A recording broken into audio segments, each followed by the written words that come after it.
नमस्कार दोस्तों, स्वागत है आप सभी का आपके अपने YouTube चैनल ग्रामर गुरु में। तो दोस्तों, आज हम कक्षा 12 के हिंदी में एक कहानी है जिसका नाम है पंचलाइट। उस कहानी का सार बताने जा रहे हैं। तो जब आप एग्ज़ाम में होंगे तो आपके क्वेश्चन पेपर में जो आपका हिंदी का छठा क्वेश्चन होगा वो ऐसा होगा: निम्नलिखित में से किसी एक कहानी के आधार पर लेखक का उद्देश्य स्पष्ट कीजिए, अथवा निम्नलिखित में से किसी एक कहानी का सारांश, कहानी का सार अपने शब्दों में लिखिए। तो आप चाहे लेखक के बारे में बताएं या फिर कहानी का सार लिखें। तो हम यहाँ पर पंचलाइट कहानी का आपको सार बता रहे हैं, यानी कि कहानी का सारांश। तो अगर आप हमारे चैनल पर अभी नए हैं तो प्लीज़ चैनल को सब्सक्राइब कीजिए और वीडियो को लाइक कीजिए। तो बिना टाइम वेस्ट किए वीडियो को शुरू करते हैं। तो सबसे पहले आप जिस कहानी का सार लिख रहे हो उस कहानी को आपको फर्स्ट पेज पर सबसे ऊपर लिख देना है। तो यहाँ पर हम पंचलाइट कहानी का सार बता रहे हैं, तो हमने सबसे पहले यहाँ पर पंचलाइट लिख दिया। तो हम यहाँ पर सार क्या बताएंगे? पंचलाइट रेणु जी की आंचलिक कहानी है। पंचलाइट जो है वह रेणु जी की आंचलिक कहानी है। कहानी में बिहार यानी कि एक राज्य है इंडिया का बिहार। तो बिहार राज्य के एक पिछड़े मतलब जिस गांव बहुत पिछड़ा हुआ हो उसे पिछड़ा गांव कहते हैं। जहां पर सारी सुविधाएं सिटी वाली ना मिल पाएँ उसे हम पिछड़ा गांव कहते हैं।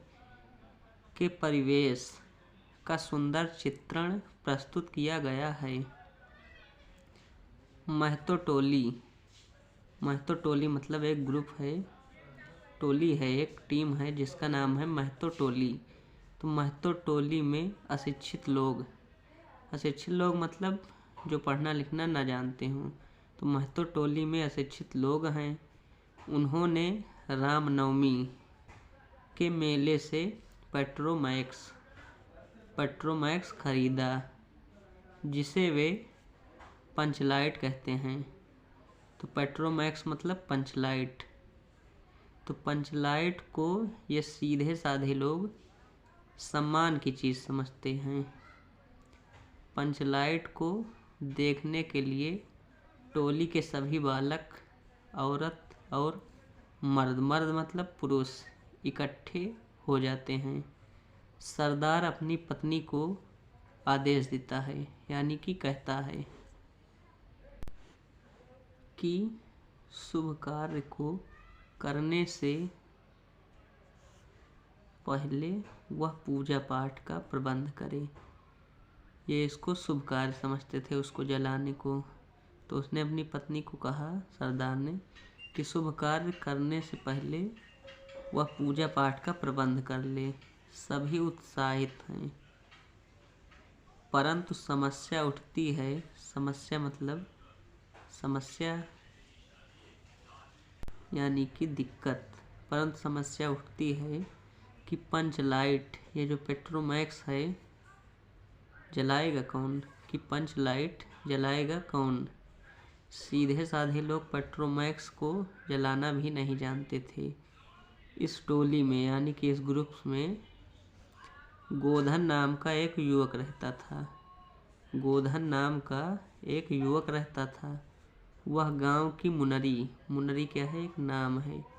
वह गांव की मुनरी नामक एक युवती मतलब लड़की से प्रेम करता है। मुनरी की माँ ने पंचों से गोधन की शिकायत की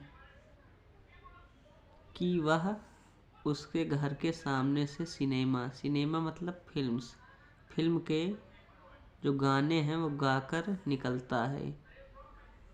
गोधन जो है वो मुनरी के घर के सामने से सिनेमा के गाने गाकर निकलता है।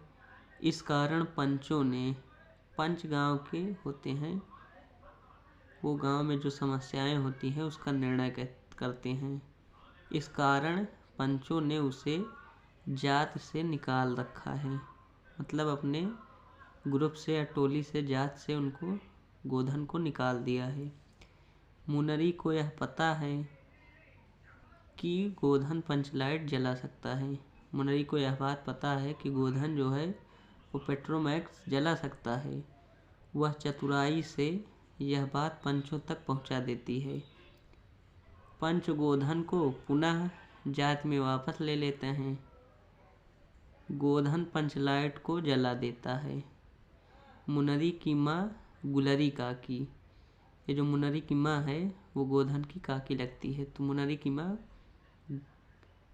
गुलरी काकी प्रसन्न होकर गोधन को शाम का निमंत्रण देती है।